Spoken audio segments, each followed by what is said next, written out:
It does seem longer to me this time than a month since I last spoke to you. Well, that's probably because a lot's happened to you. You Oh, know, that's true. Yes, yes, we you were moved. doing major life events.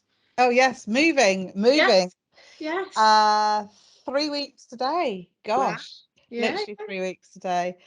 But yeah, we're all settled and it's absolutely wonderful. And I'm covered in bruises because I keep because I keep pinching myself so much. Because So you're so it's all good. happy. That's good. Anyway, enough of me. How are you? How's the last month been? What are you doing at the moment? What rotational part are you on at the moment? Yeah, so we're back in school. We're in the classroom. We've got 3 assignments to hand in the next sort of 3 weeks. One of them went in today. We've just done a collaborative group work exercise, which has been really lovely, I have to say. I've had a whole lot of fun with my group doing that.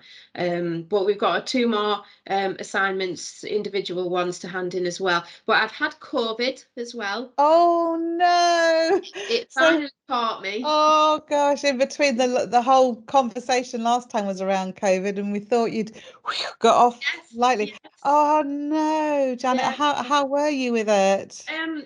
It was over Easter, and it was mild, but I was just surprised really at the strangeness of the symptoms. Really, I just had a very very runny nose. That was and a sore throat, and I was quite tired. But other than that, it just felt like a cold. But it was the brain fog that got me. You know, and it's still getting me a little bit now. I think it is getting better, but I just feel like like when your television or your computer buffers, you know, when you're watching a video and it Yeah, suddenly stops, or like when you're on or TV. you go into slow motion. Yeah, yes. It's exactly like that. Oh my goodness. Well, I mean, what's to do? I mean, how are you getting around that? Because obviously, you're working, you're studying, your life's pretty busy. So Yeah. how do you manage that? Well, obviously I had to isolate because we can't work for the NHS while we're COVID positive. But I have to say fair play to them. They paid me for that, for my isolation, which was, that was really good. Um, but I felt really badly about it because it was Easter bank holiday. So it was a key time that I'd booked shifts when I knew that they needed the help. But what can you do? Yeah, no, You're no, positive. You can't go into the of hospital with the course. virus. So unfortunately, I just had to let them know, and they were great about it. But it's just part of that national thing, isn't it? That apparently that Easter weekend was a bumper time for NHS staff to be going off sick again. They were just starting to get back, and then Easter came, and I was one of many who had to take time off. But now all I'm doing is trying to remember that it should just be a temporary thing, this brain fog. Physically, I feel fine, but I just need to kind of bear in mind that when my brain does that little bit of a flump, that it's going to pass, and hopefully just it'll just get better on its own. I'll probably not notice really that it's not happening anymore, but yeah, it feels a bit strange. Do you feel kind of dizzy when that happens to you? Is there a lightheadedness about it? No, actually, what there is more of a weakness. You know, when you get that feeling where you've thought too hard about something, it feels a bit like that. Like I just can't, like the muscle of my brain just isn't strong enough to put together the thought that I was in the middle of thinking, and it's gone. Yeah, yeah. No, I actually really do understand exactly what you're meaning. Um, it's kind of a slightly bizarre thing, isn't it? And then you get another thing creep in and you think, okay, is this long COVID or is this anything to do with the amount of moon time I've seen in this world? Yeah, yeah. But either way, we're both laughing at it. So I'm sure that you've got, lots of Yeah. strategies to get yourself through. But it's actually a little bit scary, isn't it, really? It is Because you really, think, yeah, yeah. can you It's not. just bring me back to how I was before? Yeah, yeah. And it's just not kind of the side effects that we're used to with something that resembles a cold, which Yeah, is what all it was for me. But we're just not used to that extra element, are we? And I yeah, it's think that so is the true. the So news true. of coronavirus. It's one of the defining features for us, isn't it? These things that symptoms that we just didn't really expect to ever have, and there's many of them, and a lot of them are much more serious than that. Of Um, course. but it is just all part and parcel of this new thing, this corona. And like you say, it's all about navigating this Mm, new, mm. I guess it really is a new normal because nothing's staying the same. There's No. still a level of uncertainty and you never know where it's taking you next. But yeah. Well, thank you for being here today anyway. So no, that's really good. But I really do hear you and I honestly don't know what the answer is. But you were just saying that it was incredibly busy at Easter. In just recent discussions I've had over the last week with HCAs actually, we one of the things that we've all talked about is that none of us really ever see the whole mask situation on duty ever changing. And I wonder what you thought. I agree. I don't think that we will ever take them off now. I think they will just become part of the standard of hygiene that we expect. Just as we expect that hand washing is every 20 minutes or whatever, that there's that expectation. I don't think we'll ever probably lose aprons either, although they're probably less intrusive, really. Uh, Yeah, but I think as you say, that the new normal, it isn't going back to everything the way it was. It's learning some lessons that actually push us on. And as much as I don't like the masks, really, I can see why we wear them. You of know, course. And I absolutely agree with you as well. yeah, And but I think people listening to this podcast, that there will be a lot of people in healthcare. There might be some people that are not, and I think it's always important to underline the fact that it is actually really challenging, yeah, especially through 12 hours. Now, obviously, I know you don't wear the same mask in 12 hours, but you still got that perpetual wearing. mm, And there are definitely some things that also are quite surprising. Um, I was just talking to somebody about how they were engaging with patients and how wonderful he was able to do that because he smiles a lot. So mm, he said that he's learnt to smile more with his eyes yeah, because he's a natural smiler. yeah, And I thought, wow, I had never thought about that. yeah, yeah. Um, so that's really, the whole communication piece around mask wearing is obviously huge, and I know we've touched on that before.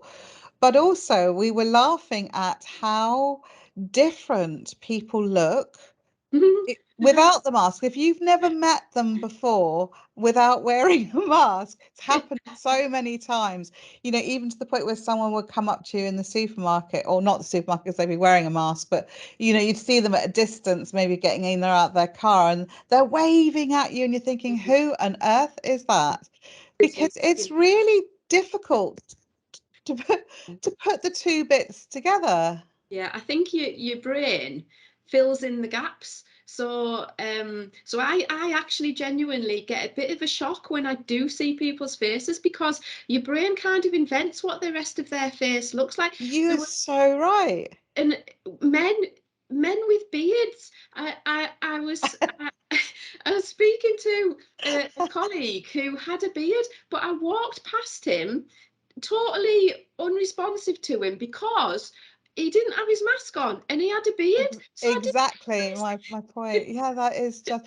Do you ever remember that game? I cannot remember what it was called, where you got a whole set of cards and you could make people's bodies. You yeah, know, yeah, you could mix it all up. It just reminded yeah, me of yeah. that. It's like the old-fashioned identikits that the police had where Yeah, yeah, and the mouth would be a little bit off to the left. But yeah, it is really funny. And I took my mask off one day, and a student nurse that I was with started laughing, and she said, I said, like, what's up? What are you laughing at? And she said, you don't look how I thought you would look. And I'm thinking, I don't know what that means, really, because I just look like me.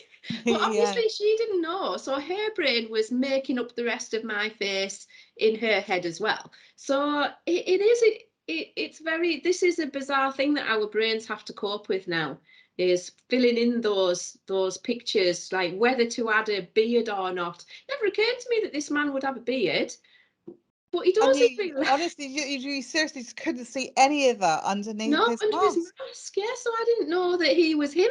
So I just walked straight past him, but yes, it's just very strange, the mask thing.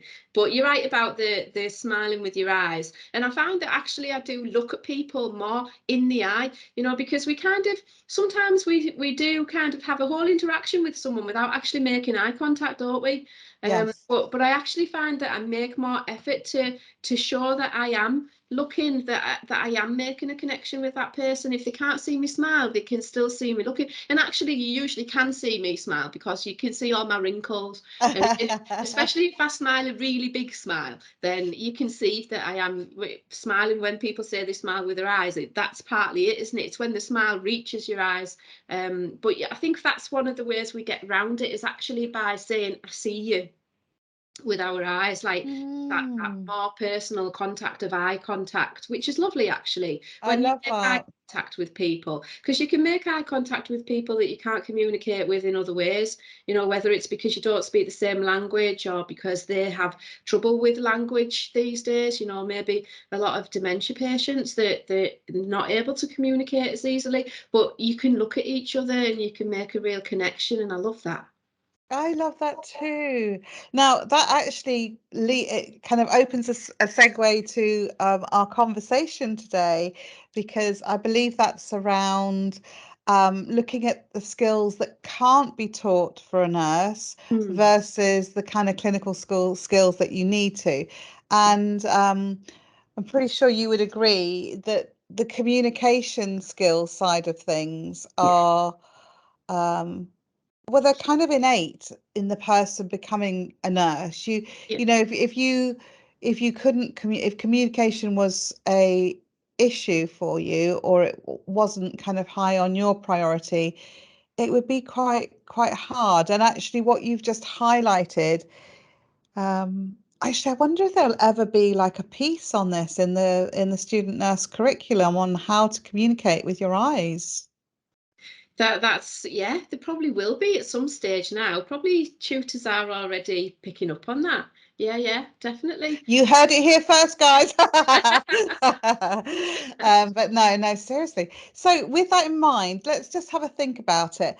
Give me some ideas of what you believe you come to the role with. That Mm, just it's not something you could possibly learn out of a textbook or a group session or anything else. yeah, I don't so know. I would call that kind of emotional intelligence. Mm-hmm. Um, Sorry, just putting my dog down. That's all right. And in emotional intelligence, I was thinking about this while I was driving. I think about a lot of strange things while I drive. And how much can you teach someone emotional intelligence or not? Because I think to an extent, you have to have a baseline of emotional intelligence that you've either got or you haven't. But I also think that the more you practice emotional intelligence, the better your skills get. So it is one of those big things that you could, especially as you get older, the older you get, the better emotional intelligence I think you do get. But I did have a quite a little bit of a naughty thought earlier when you were saying about skills that nurses have got, because I actually think that there are some professions that call themselves caring professions that actually don't necessarily have a lot of emotional intelligence. I'm not going to name that profession, but maybe people watching this can figure out who I mean. Nurses, contrastingly, usually do have that skill and can plug the gaps where other professions don't seem to have it as much. But that, to me, that's some of the best nurses I've ever met are the ones that seem to make it look effortless, and they seem to, they've got the clinical skills, but there's this other layer that's wrapping all around those clinical skills, that's taking into account individual patients and what they see in front of them, and identifying what they see in front of them. And I feel like this is where my training's starting to go now. I'm becoming less of an observer as I was in first year, where really you're just watching every single move every person makes. I'm moving away from that now into thinking, what are the decisions that I can make for this patient? What are the responsibilities that I can see for this patient? And actually finding my way into a more proactive relationship as a student still. And that's where things are changing for me now. That's where I feel like I'm coming to the end of all the knowledge that I brought with me, and I'm starting to move into this new world of knowledge that my training's teaching me. That's so interesting. I really love how you've described that. So let me just think about that for a second. So, um, yeah, I really recognize that when you start within your role, you're very much an observer. And in fact, I've had the privilege to be working with some HCAs this week who are new apprentices in their roles. Mm, And we had the same kind of conversation about connection and being an observer and being on the periphery of something and mm, being able to be open enough to take in all the information, but mm, to cherry pick the information that they feel is relevant to their patients and to their own learning. And the example that we were talking about was somebody said to me, I'm really worried about, I've just learned to do basic life support. So they're mm. brand new, okay, Yeah. absolutely brand new. And I'm really worried about how to do that. And, obviously the weight of that responsibility was firmly on their shoulders. And so I explained to them that when the bell goes, Mm. the whole place will just spring into action. I said there'll be nurses, doctors, they'll all be running. In fact, what you actually get is everybody. Yeah. Everybody arrives. Yeah. And I said the best way to think about that is to back out of the frame so Mhm. that you are literally on the edge Yeah. and to observe. You don't have to do anything. You just need to know how things work. And maybe if someone calls to you to go and get something, you could do that. But possibly, just possibly even better than that, as a scenario, you turn around and you see Alice coming up the corridor with her walker. She's just been to the toilet and she's coming back into that bay Yeah. where, let's say, a cardiac arrest has just happened. Mm. And because you're such a keen observer of people and you've learned a lot from people, you remember that very sadly, her husband passed in the same kind of circumstances. Yeah. So you spring into action and you go and you meet Alice and you redirect her and you take her down and you make her a lovely cup of tea. Yeah. Yeah. And even though you might feel that you weren't helpful, Mm. you were so helpful. And it's actually just, again, going back to what you said, I know HCAs, they're starting out, and there's a very big possibility that maybe a lot of those will become nurses one day, our Mm. future nurses. Yeah. But having that ability without having any clinical skill or understanding to know how to do that. And I know that Yeah. you and they and everybody else would just automatically do that.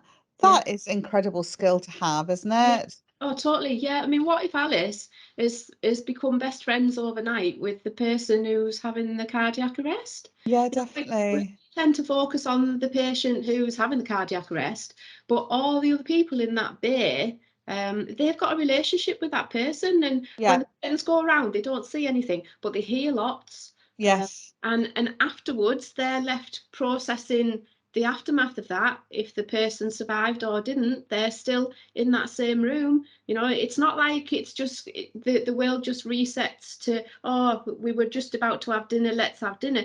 All those other people in that room are thinking, my goodness, something major happened to that person, and that could be me as well. You know, there's all sorts of issues, isn't there, that are raised from that situation with real people in the real room. And you're right, those healthcare workers, they are coming with skills that they can use even at that stage. Unbelievable. Yeah, But unbelievable. just And as actually, important as the actual CPR. definitely, absolutely. It's a team effort. Everybody's playing their part. And Yeah. actually, you've just reminded me of something. So I just need to qualify it with you to see if it's changed. But the other thing that happens, carrying on that scenario you just mentioned, is that when the patients ask what's happened and is everything okay, Mm. in my experience, minimal, if not nothing, is Yes. given to them because Yeah. of Patient confidentiality. confidentiality. Yeah, yeah, And yeah, so, and again, I don't think I'd ever thought about it that way, yeah. because that must be really weird for them. The massive elephant in the room. Let's not Yes, discuss the fact that somebody nearly died. Yeah, yes, or that yeah, somebody has. yeah. Yeah, yeah, yeah. So you kind of have to, because I feel like it is important that you help those patients to process, because it does raise lots of questions for them, and it does raise lots of fears and lots of scenarios. And to not talk about it at all in these days of our understanding of mental health, to not talk about it at all could possibly be quite detrimental, wouldn't it? So I think what we have to do is to try and still allow those other patients to express what they need to express, but to not let it be about that patient and their right to dignity and privacy. So maybe we have to kind of talk about what if the patient's sort of saying, that made me feel really, really unwell, then you can discuss that with them. You can say, well, what was it that really upset you? But the way we would do it would be in terms of it being more of a what's the word? This is the buffering, a scenario that it isn't real, like a Yes, yeah. yes, So I know. Like we've just done, we've yeah, given, we've kind of reframed a situation, yeah, and we've taken the personalization out of it so that yeah, it makes it real, yeah, but but a not little bit about the more person open. who Yeah.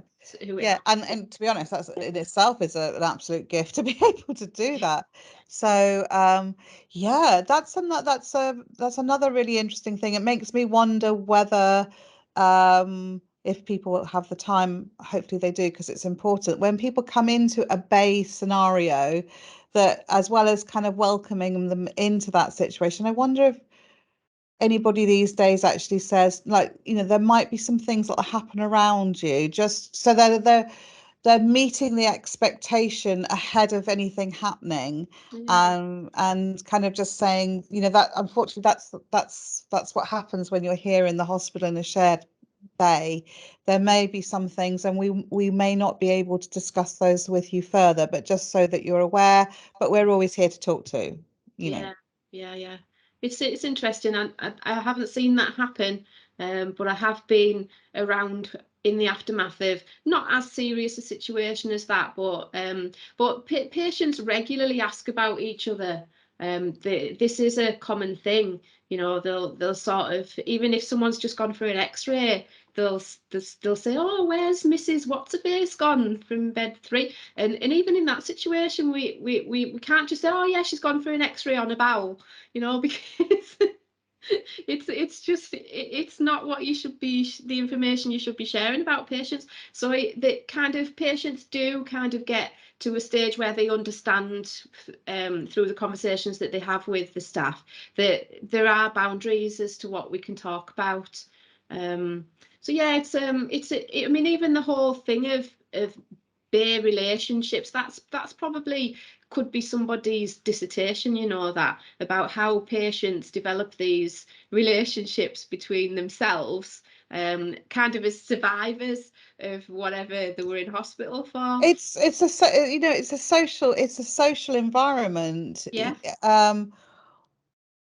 I do actually know of a couple of scenarios where people were coming back into hospital because they had friends that were still there and that they knew that they would get fed well and looked after. I mean, that's the truth of the scenario.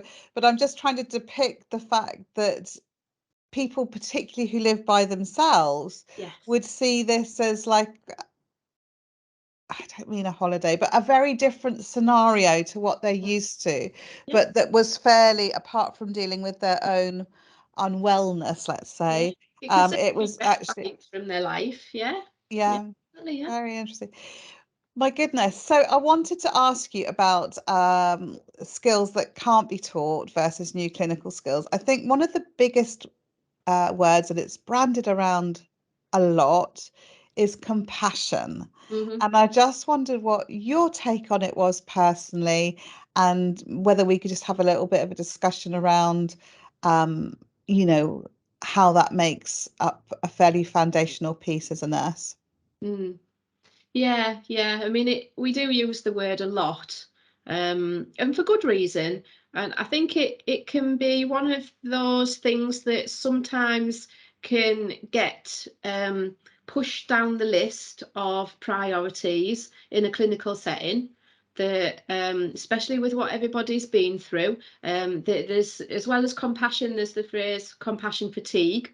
Um, and I think it does exist, and the reasons for that we all know. But it can be hard to exercise compassion at at the level that you would want all the time. Just the same as you wouldn't run a car at 80 miles an hour for 12 hours. You wouldn't run a marathon for 12 hours. Well, some people do, but they're just crazy. There's it's a draw on your energy, and sometimes there can be conflicts between being compassionate and delivering care, because sometimes the care needed doesn't always fit with what you would want in your compassionate model. So sometimes you're just doing your best to make sure that that person is fitting well, that they're getting their medications, that medication errors aren't being made. And so you can kind of you can drop your compassion plate a little bit, while you're spinning all of the others. And when you're new, like me, um, you can be it can be a skill to try and keep all the plates up in the air at the same time. And again, there are some nurses that do it so well, but there are nurses that don't do it so well. And for whatever reason, there will be instances where you just feel like the compassion score's gone down a little bit for that particular incident. That it makes us human, that's all. We're not robots that can keep our compassion score at 10 out of 10 100% of the time. um, Hmm. but as somebody coming into the profession, it's something that I actively monitor. Other nurses will just do it, uh, without even thinking about it. Whereas for me, it's a conscious thing that I have this very high pool of compassion because I'm new, and it's my job is to keep the compassion score as high as I can, while still keeping the professionality score as high as I can as well. And sometimes they do conflict. You can be very much in a person's situation, feeling their pain or their anxiety, and but you may not actually be helping the person by getting too much involved in their pain and their anxiety. And that's when you have to have that professional distance, that objectivity that we also need. And compassion and objectivity sometimes can cause a little bit of tension. So true, Janet. So true. Um, and I think my thought with compassion was maybe how it's used as a barometer to help people understand whether the profession is the right thing for them or not. And I wondered, like, coming from, we've all been new at some point, but I wonder how you maybe or other people measured, um, or if indeed you did measure at all, how compassion was something that informed you that you would be a good nurse, more like it as part of a recruitment tool. Yeah. What do you think? How, when you think about you before nursing and all the wonderful things that you've done, which I know we've discussed before, do any of those lend themselves to the fact that you really do understand the suffering, the natural suffering that the human psyche goes through? I mean, because we really, as human beings, we're really good at suffering. Yeah, we are, aren't we? Yeah. We can do with that. So it's kind of part of our makeup, and we seem to spend our whole lives trying to not suffer, when actually we can't. Like, probably that's kind of what you're saying. We make things worse Yeah, by trying to push it away or stop. It's literally part of our human nature to suffer. yeah. But maybe the key is, like you said at the beginning, that nurses just see everything. They see holistically the whole person, and they innately and intuitively know how to deal with that. Do you think that's linked to compassion? I think it is, yeah, because sometimes there is a difference between responding to people's wants and responding to people's needs. And when people are saying they want something, sometimes what they need is something slightly different. And it's not that you're denying what they want, it's just that you're seeing the bigger picture. If a person needs pain relief, is it just a case of giving them 2 paracetamol? Or is it actually about saying, well, why are they in pain? Is that because I need to look at the wound, and see if there's anything happening with that wound? Do I need to look at, is this person positioned correctly in their bed? So it's not just about saying, oh yeah, I hear that you're in pain, so I will give you pain relief. It's about saying, I will give you pain relief, but I will also try and address the root cause. And that's compassion. That absolutely is. That's such a good example. Such a good example. Yeah, I really like that. Yeah. Because you could make possibly they've just checked and the 4 hours are up, and they've got into a routine or a habit that they have paracetamol every 4 hours. But what you're suggesting there is the bigger picture around that. What other options are they? How can they self-soothe? What can they do for themselves? What are the long-term ways to get that patient better?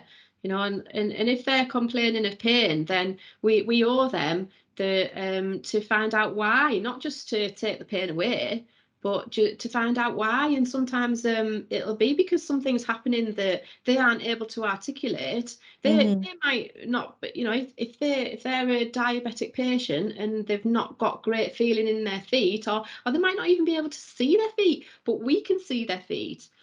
So we can give them pain relief, which addresses their need to feel less pain, but we can also look at solving the issue altogether, which is much more important, really. It's a bit like that thing about, do you give a man a fish or do you teach a man to fish?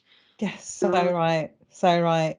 Yeah, and for me, both as a nurse and as a coach, every way I work would lend itself to Mm, that, looking at the possibilities that mm, are open and helping people to arrive at that themselves as well by asking reasonably good questions so that they then take ownership of that decision. yeah, It's very yeah, powerful. So conversely then, so it's really interesting, it's interesting talking about some of the skills, talked about communication and compassion, and I know there's plenty of others, but we've only got I know you and I could talk forever, obviously, but we've only got a certain Obviously. amount of time. So, what about moving over onto the clinical skills and learning new skills that Yeah, you've never learnt before? How's that going, and how are you embedding that? And yeah. tell me a little bit about that. Yeah, so I was thinking about this earlier too, and over a couple of different placements, I've realised that you kind of you're just chugging along nicely, aren't you? And then all of a sudden, your learning curve will go massively up into the air, and it's those moments, isn't it? Like this whole transition from just being an observer to not really having an impact on it, the situation, to moving into a place where I am actually an active participant in things. I remember it was only my third placement, a lady had a heart attack in front of me. Oh gosh. And it wasn't, she didn't arrest, she didn't lose consciousness, but she actually had a heart attack in front of me. What she was describing was telling me that there was something going on in her body. And of course, this was totally new to me. This wasn't something I'd ever experienced before. And so straight away, I was out into the corridor. I was saying to nurses, there's something going on with this patient. What should I do? And they said, go do a set of observations. And then the doctor was doing his rounds anyway. So as soon as my observations were done, they looked at what they were. They looked at the reasons why she was in. It was pretty kind of in keeping with the reason why she was in hospital in the first place. So looking at her history and everything else, but to actually be there while somebody was undergoing something like that with a An body. event, some kind of an event, yeah. Yeah, that was quite an eye opener for me, because this was possibly the kind of the first clinical thing that had happened to me. You know, I was working with sick people, but I wasn't working with people where a thing was happening right there and then. You I'm know, with you. Yeah. So so like more of an acute situation rather yes, than a ongoing, a chronic. And yeah, yeah, just just as a question with that. So in terms of your progression and your learning, maybe up until that point, you'd been asked to do OBS on Bay 1 and Bay 2, yeah, to go around and do them all yeah, like yeah, you yeah, do. And yeah, this time you yeah, were doing a set of OBS specifically for a reason. yes. And did the nurses and the doctor talk you through the results of the observations that you took and the impact and why they were the way they were and what they were going to do about it? Yeah, absolutely. Yeah, yeah. As soon as we'd done them, and there was we did there's a specific thing that you do when it's trops, isn't it? Your trope levels go up, and so as soon as I'd finished the observations, they came and took blood for But that yep, purpose. And so when tropes that had gone up, there was definitely evidence that there'd been a cardiac event happening. So she had treatment for that, and she was perfectly fine for the rest of the day. I don't think she had any other episodes like that. But obviously like I say, it was in keeping with the reason why she was in hospital. And afterwards, later on, I went to the nurse that I was working with that lady, and I sort of I remember saying to her, did did I do the right thing? What was there anything else I should have done? And she just this nurse just kind of looked at me and said, "Oh, I forgot you were a first year." Um, yay!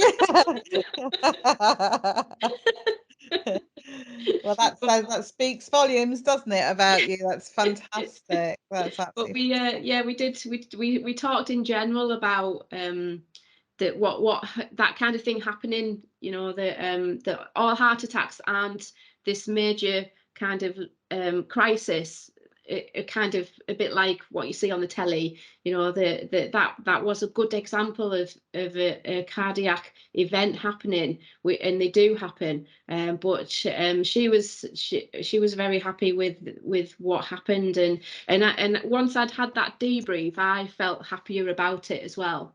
It's But so good. it was just a strange moment to actually be present. And Yeah, that's what really made me start to connect with this idea that I am going to be a nurse. You know, I'm not going to be a student all of my life. I'm going to be a nurse. going to be fabulous now. So you already are. But no, so that's a great example, another great example of living in the moment, because Yeah. you never know. And of course, like you say, it's very different to anything you see on TV. And layer on top of that, that every single person will have a different response to it. It's not textbook, is it? So how are you feeling about all these new clinical things that you're learning, and how do you set yourself up for success to be Yeah. able to embed that knowledge in your everyday practice? Well, again, on a different placement, I sat having my tea one time in the breakout room, and on the wall, there's always posters everywhere you go, and there were two posters that I was looking at on this ward. One said, "Bang your head here." That's not the And then go to A&E. yeah. but but the other one said, "Nothing exceptional comes from inside your comfort zone." and and that just really stuck with me.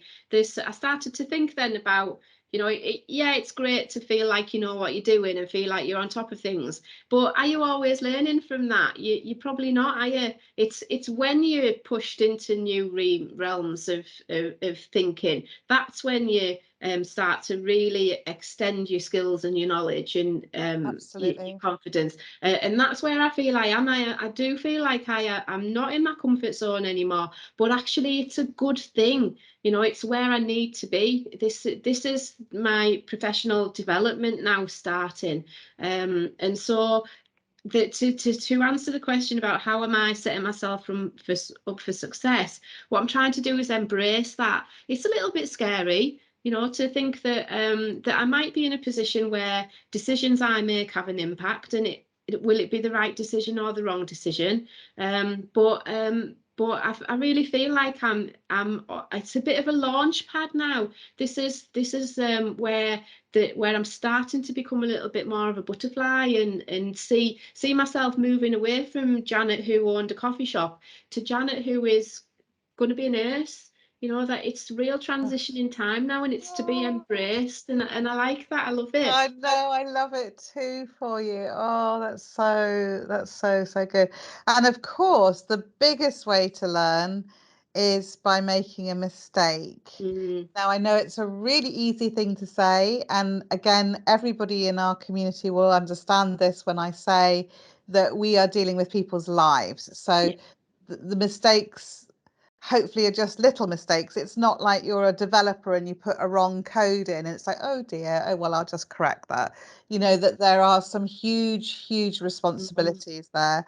But because we're all professionals and we have great support teams around us, I think we can always share that responsibility around people.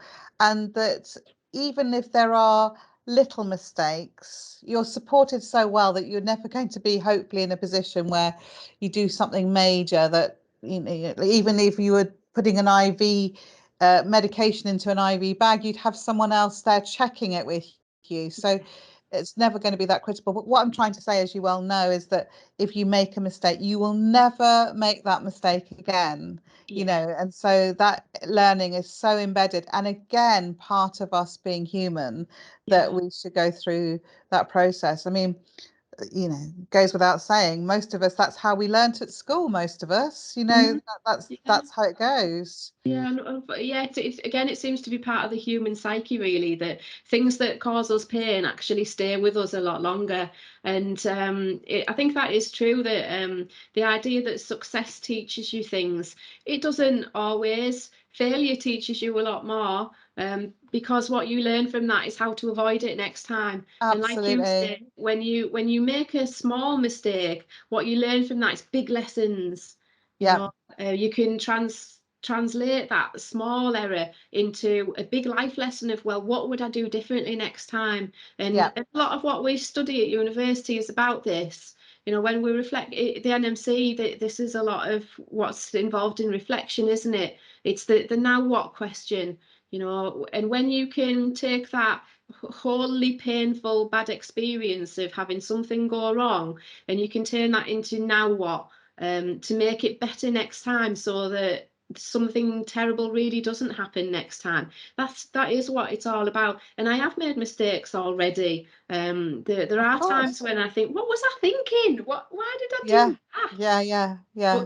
but that's the answer to the question I'm looking for, is why did I do that, so that I can avoid it next time. Yeah, and the other thing as well that just works so well with that, you were talking about emotional intelligence earlier. I'm doing a lot of study and a lot of work around physical intelligence and how our chemicals and our neurotransmitters and hormones in our bodies support us or not, whatever the case may be.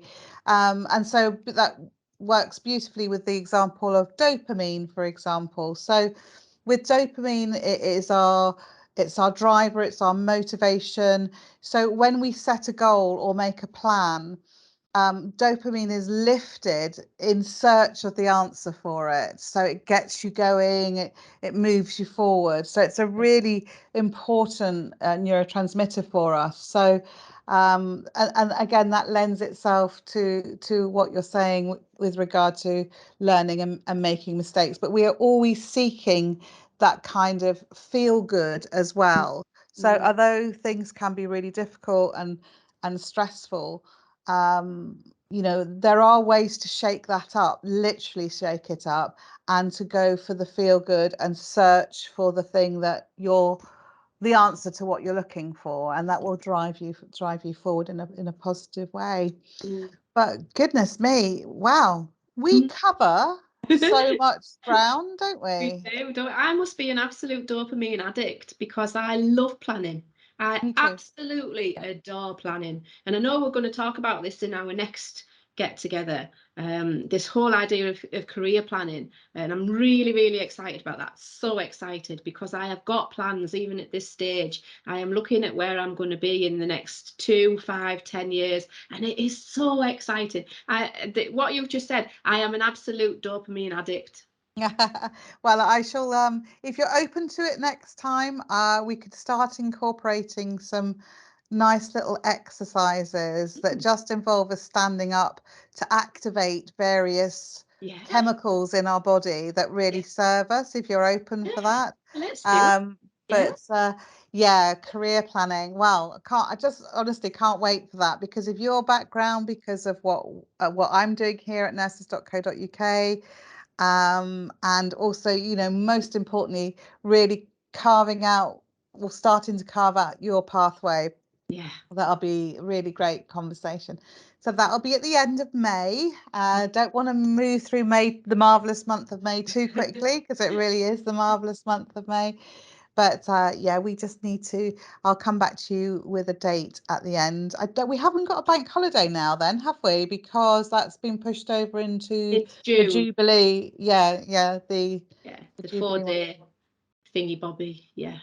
But I'll message you. I'm sure all our audience don't necessarily want to see you and me looking at our diaries right now. So Oh, about it. but it's absolute pleasure talking. Honestly, could we just do this all day? Do you think Yeah, that would yes, work? please. Yeah, I need to go get another drink. I need to drink as well. Need some water. But listen, have a really lovely bank holiday weekend. Are you working? Yes, I will be on shift this time. Lovely NHSP, I won't let you down. I'm going on to an acute medical ward for a few shifts. Fantastic. And that's on Monday. You're taking Yeah, it. Lovely. yeah. Oh, and are you off before then? Saturday, tomorrow and Sunday, or I'm dog grooming tomorrow. And then I'm catching up with some friends on Sunday. So doing a bit of everything this week, bit of lovely. study, dog grooming, bit of NHSP, and a bit of downtime. So yeah, Perfect, perfect. Well, so look forward to speaking to you at the end of May, and have a really lovely weekend. thank you very much. It's lovely to see you. Okay, bye. Bye.